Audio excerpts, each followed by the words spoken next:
एक वक्त आता है जब फ़र्क पड़ना बंद हो जाता है। वो आए या ना आए, वो किसी के साथ हो या तन्हा हो, वो रोता हो या हंसता हो, तुम बस चुप हो जाते हो। न उसका स्टेटस देखते हो, न उसके बारे में किसी से पूछते हो। न दिल धड़कता है नाम सुन के, न रातों की रूह फटती है उसकी याद में। तुम बस अल्लाह सुब्हान व तआला के होकर रह जाते हो। तुम्हारा वक्त, तुम्हारी दुआएं, तुम्हारी रूह, सिर्फ़ उसके लिए जो तुम्हारा तो कभी गया ही नहीं था। लोग कहते हैं मोहब्बत भूल जाओ, तुम कहते हो उसने तो मुझे अल्लाह से मिलवा दिया। तुम गिर के उठते हो, हर बार अल्लाह को पुकारते हो, और एक दिन तुम सच में उठ जाते हो। तुम्हारा चेहरा रोशन होता है, रूह पुरसुकून होती है, ज़िंदगी मज़ीद नहीं मुकम्मल सी लगती है। और तब वो वापस आ जाता है, लेकिन तुम वो नहीं रहते जो उसके पीछे रोते थे। अब तुम अमीरा हो, जिसने ख़ुद को अल्लाह सुब्हाना व तआला की मोहब्बत में पाया और हर खुशी उसकी रज़ा में छोड़ दी। अस्सलाम वालेकुम एवरीवन, मेरा नाम है नूर ASM। आज 4th पार्ट ज़िक्र करने से पहले मैं आप लोग को कुछ स्क्रीनशॉट दिखाना चाहूँगी, और इसका जो लास्ट पार्ट बनेगा उसमें जो है ना, मैं वॉइस नोट भी ज़िक्र करूँगी इन सिस्टर के, ताकि आप लोग में से जो लोग कंफ्यूज हैं या उन लोग को लगता है कि ऐसी मोहब्बत भी होती है, ऐसी स्टोरी भी होती है, तो उन लोग के डाउट्स जो हैं वो क्लियर हो सकें कि ये स्टोरी बिल्कुल ट्रू है। मुझे कोई इंटरेस्ट नहीं था कि मैं इसके इतने पार्ट शेयर करूं, लेकिन फिर मैंने ये सोचकर शेयर की कि अमीरा जैसी शायद तो कोई लड़की इस दुनिया में मौजूद होगी जिसको इसकी बहुत ज़्यादा ज़रूरत होगी। तो जी पहला स्क्रीनशॉट मैं आपको दिखाना चाहूँगी। देखें जी, अमीरा उन लड़कियों को रिप्लाई करती है, वेट एंड वॉच, अल्लाह खैर करे। तो वो कहती हैं इस चीज़ के तू लायक नहीं। वो कहती है अल्हम्दुलिल्लाह, मैं किस लायक हूँ किस लायक नहीं, सब्र रखो, तमाशा देखना। क्योंकि तुम जैसी नीयत ख़राब आवारा लड़कियां दुनिया में होंगी तो लड़के बर्बाद होंगे। जो मैंने शामिर के लिए किया है ना, उसका अजाब उसको ही मिलेगा। मेरी नीयत, मेरी पाकी सब अल्लाह के हवाले, तुम बस अब अपना तमाशा देखना। जाहिर सी बात है, वो गुस्से में थी, वो पेन में थी, जो दिल में आ रहा था उसके वो बोल रही थी। और वो कहती है, नूर सिस्टर, मैंने स्क्रीनशॉट और रिकॉर्डिंग आज तक बहुत संभाल के रखी हुई हैं। मैं लास्ट पार्ट में जो है ना वो आपके साथ वॉइस नोट भी ज़िक्र करूँगी।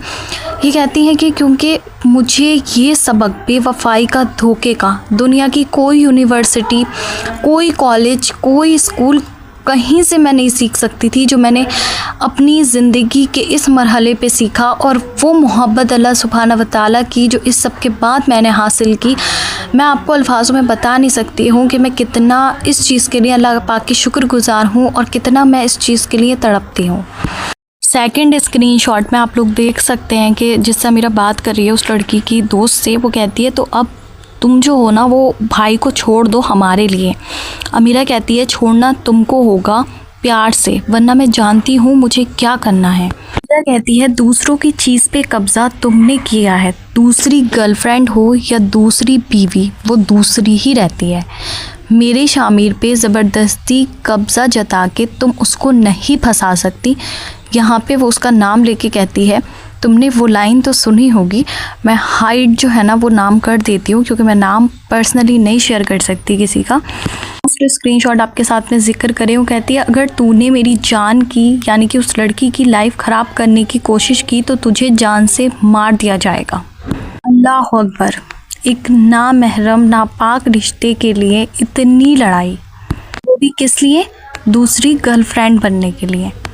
यहाँ पे इसका मतलब है कि अगर तुमने शामिर के और जो उस दूसरी गर्लफ्रेंड बन रही है यानी कि उसके बीच में आने की कोशिश करी, उसकी दोस्त कहती है तुम्हें जान से मार दिया जाएगा। अमीरा यहाँ पर रिप्लाई करती है उसकी स्कूल लाइफ होगी, मेरी पूरी ज़िंदगी बर्बाद हो रही है, लेकिन मैं सब्र करूँगी, इट्स ओके, मैं तुम्हारी तरह नहीं हूँ, मैच्योर हूँ, बेइज्जती नहीं करती हूँ मैं किसी की।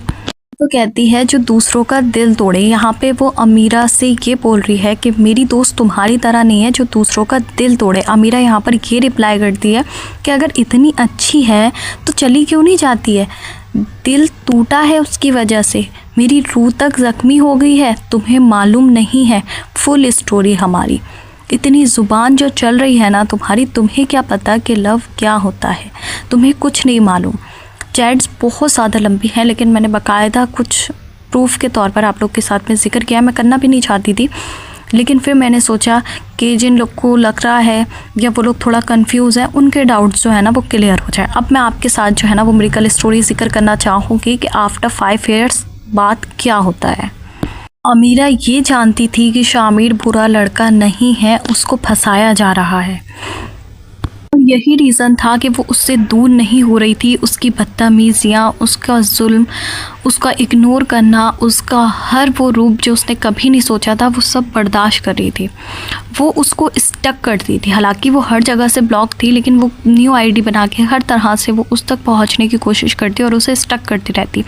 एक दिन अमीरा देखती है कि शामिर जो है वो डेट कर रहा है, उन लड़कियों को गिफ्ट्स दे रहे हैं, और साथ में वो उनकी कुछ ऐसे पिक्चर देखती, एक दूसरे का हाथ पकड़े हुए, जो वो बिल्कुल बर्दाश्त नहीं कर पाती। और वो कहती है कि ये चीज़ें इसने मेरे साथ कभी नहीं की, मुझे कभी इसने उंगली नहीं लगाई, ये इन लड़कियों के साथ ये सब कर रहा है, ये इसकी आखिरत बर्बाद कर रही है, मुझे जो है ना वो कुछ करना चाहिए, मुझे शामिर से बात करनी चाहिए। और वो फिर शामिर से कांटेक्ट करती है, उसके आगे भीख मांगती है कि प्लीज़ मुझसे बात कर लो, मेरी बात सुन लो, वो तुम्हारे लिए सही नहीं है। यहाँ पर जब वो देखती है कि वो किसी चीज़ पर जो है ना वो अग्री नहीं है, वो उसकी बात को नहीं सुन रहा, उसे बार बार जो है ना वो बुरा भला बोल रहा है, गुस्सा कर रहा है, और धक्के मार के जैसे एक इंसान अपनी ज़िंदगी से निकालता है ना, उसने उस लड़की को इस तरीके से धक्के मार के अपनी ज़िंदगी से निकाला। वो बार बार जैसे एक भिखारी जो है ना वो बार बार हमारे गेट पे नॉक करता है कि नहीं मुझे चाहिए, नहीं मुझे चाहिए, नहीं मुझे चाहिए, और वो बार बार उसको धुतकार के निकाला जाता है कि नहीं जाओ यहाँ से। बिल्कुल सेम वही सिचुएशन की। तो अमीरा जो है ना वो कुरान शरीफ को बीच में ले आती है। वो कहती है ठीक है, मैं कुरान पाक की कसम खाती हूँ शामिर कि मैं गलत नहीं हूँ, मुझे माफ़ कर दो और अल्लाह के लिए ये सब कुछ छोड़ दो। और वो बाकायदा वो कुरान पाक को गवाह बनाकर, कुरान पाक को हाथ पे उठाकर रो रो कर अपनी एक वीडियो बनाकर भेजती है, जिसमें वो कहती है कि मैं गलत नहीं हूँ। और वो वीडियो जैसे उसने सेंड की, उस वीडियो को देखने के बाद शायद अगर आज मैं यहाँ पे वो वीडियो शेयर कर दूँ तो हर किसी की रूह कांप जाएगी, पर मैं शेयर नहीं कर सकती, मुझे प्राइवेसी रखनी है उस लड़की की। तो वो कहती है कि वो वीडियो शेयर करती वो इतना गुस्सा हो गया, इतना गुस्सा हो गया, उसने मुझे इतना इंसल्ट किया, मेरी बात को बिल्कुल नहीं समझा, और ये लास्ट थिंग थी जो मैंने उसकी अपनी लाइफ में उसके लिए की। इसके बाद मैं कम से कम 1 हफ़्ते बहुत गहरे सदमे में रही, मेरा किसी से बात करने का कुछ मन नहीं, बहुत ज़्यादा मैं डिसअपॉइंटेड हो गई और थक हार के मैं बैठ गई। फिर मुझे रियलाइज़ हुआ जब मैंने मिरर में ख़ुद को देखा, कहती है कि 6 महीने बाद मैंने मिरर में ख़ुद को देखा तो मुझे एहसास हुआ कि मैं कितना बदल गई। आँखों में गहरे काले गड्ढे हो गए, वेट जो था वो 30 kg हो गया। हालांकि वो बहुत स्मार्ट मॉडेस्टिक लड़की थी, बहुत फैशनेबल। और कहती है लोग ना ताने देने लगे, तुम इतनी ज़्यादा कमज़ोर क्यों हो, अपना शक्ल देखो कितनी ज़्यादा बेकार लगती है। और वो ना ये चीज़ें कहती है कि मैं बहुत फ़ील करने लगी कि मैंने एक इंसान के पीछे अपना वजूद खो दिया, अपने आप को बर्बाद कर लिया। कहती है जब लोग कहते थे ना मुझे कि तुम्हारा वेट बहुत ज़्यादा कम है, देखो तो तुम्हारी शक्ल कैसी हो रही है, मुझे बहुत ज़्यादा इंसल्ट फील होता था। कहती है इस सब के बाद मैंने फाइनली ये डिसाइड किया कि मैं ख़ुद को बदलूँगी और ख़ुद पे काम करूँगी, और अब मैं उसके आगे हाथ नहीं फैलाऊंगी, किसी तरह की कोई रिक्वेस्ट नहीं करूँगी, उसको स्टक भी नहीं करूँगी, बस सिर्फ और सिर्फ सब्र करूँगी। कहती है सब करना मेरे लिए बिल्कुल भी आसान नहीं था, लेकिन कोई किसी के बिना मरता नहीं है। मैंने ये फ़ैसला किया और धीरे धीरे करके बेबी स्टेप लेकर मैंने कोशिश की। उसके हर कॉन्टैक्ट नंबर जो मेरे पास थे, जिनसे मैं उसकी इन्फॉर्मेशन लेती थी, सबको मैंने डिलीट किया। सारी मैंने अपनी इंस्टा आईडी डिलीट की, सिर्फ मैंने अपनी एक इंस्टा आईडी छोड़ी और उस पर भी मैंने उसको ब्लॉक कर दिया। मैंने उसको हर जगह से स्टक करना, उसके बारे में सोचना रैंडमली कम करती गई और ख़ुद पे वर्क करती गई। जब मुझे उसकी याद आती, मैं कुरान पाक की कोई आयत देखती गूगल पे सर्च करके, जब मुझे उसकी याद आती तो मैं यूट्यूब पर इस्लामिक स्टोरीज़ सुनती। मैंने खुद को अपने आप को ही कहती है, मैंने इतना बिज़ी किया कि मुझे उसके बारे में सोचने के लिए वक्त ही नहीं मिले। दिन तो कहती है गुजर जाता था काम में, लेकिन रात, जैसे ही रात हुई मैं उसके बारे में सोचना शुरू हो जाती थी, मेरे माइंड में थॉट प्रेसिंग होती थी, ओवर थिंकिंग करती थी। कहती है ये चीज़ को फिर मैंने दरूद इब्राहिम से कवर किया। और मैं रात की तन्हाई में जब सोने की कोशिश करती थी तो मैं सूर रहमान सुनती थी, उसके लफ्ज़ पे गौर दे कर के मुझे उसका ख्याल ना आए। और जैसे बीच रात में कभी मैं डर के घबरा के उठ गई और मुझे उसकी याद आ गई और मैं रोने लगी, तो मैं फ़ौरन से दरूद इब्राहीम की प्रैक्टिस करती थी, अपने सामने मदीने का पिक्चर रख के और स्पिरिचुअली उस पर दरूद इब्राहीम पढ़ने की कोशिश करती थी, तसव्वुर बांध के कि मैं मदीने शरीफ में बैठ के आप रसूल अल्लाह सल्लल्लाहु अलैहि वसल्लम के सामने दरूद शरीफ पढ़ रही हूँ।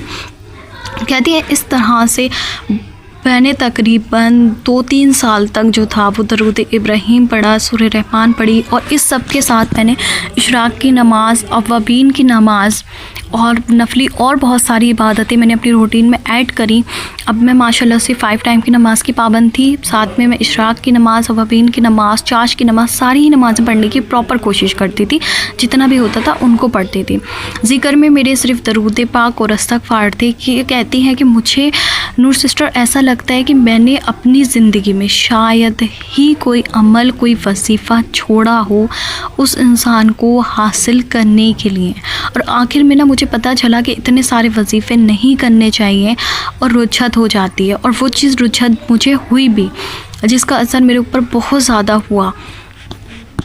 यानी एक अमल मैं करती थी हज़रत मुफ्ती मुनीर मुबिन साहब का, मैं उनका पिक्चर लगा दूंगी, तो कहती हैं हज़रत का जो मैं अमल करती थी ना अल्लाह पाक की मोहब्बत हासिल करने के लिए, इससे मेरी लाइफ में बहुत फ़र्क आया, मैं पॉजिटिव होने लगी, अल्लाह की मोहब्बत मेरे दिल में आने लगी।